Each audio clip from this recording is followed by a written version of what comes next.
আলহামদুলিল্লাহ, দ্বিতীয়বারের মতো জবলে নূর কোরআন নাজিল হওয়া পাহাড়ের মধ্যে উঠলাম।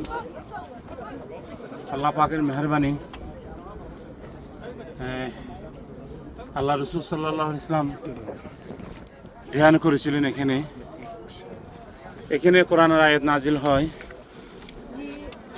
খাদিজা রাদিয়াল্লাহু তাআলা আনহা আল্লাহ রসুল সাল্লাল্লাহু আলাইহি ইসলামের জন্য খাবার নিয়ে আসতেন প্রতিদিন। এখানে সর্বশেষ সিনা সদর হয়, প্রথম কোরআনের আয়াত নাজিল হয় এখানে। ইকরা বিসমি রাব্বিকাল্লাযী খলাক। ২৫০০ ফিট উপরে এ কোরআন নাজিল হওয়া পাহাড়ে আলহামদুলিল্লাহ আমরা আসলাম দ্বিতীয়বারের মতো। আল্লাহ পাক আসার জন্য তৌফিক দিয়েছেন।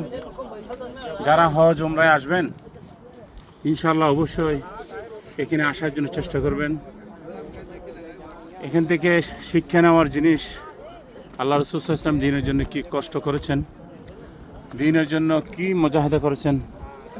তখন রাস্তাঘাট এরকম কোনো পরিবেশ ছিল না দ্বীনের জন্য। আল্লাহ রাসূল সাল্লাল্লাহু আলাইহি ওয়াসাল্লাম এই পাহাড়ের চূড়ায় আল্লাহ তাআলার ধ্যানে মগ্ন ছিলেন। হাজার হাজার মানুষ সেখানে আসতেছে দেখার জন্য।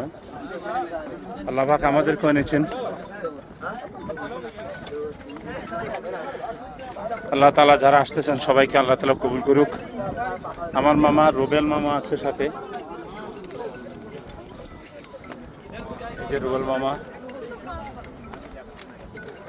আমাদের সাথে, আমাদের রায়হান ভাইও আসছেন।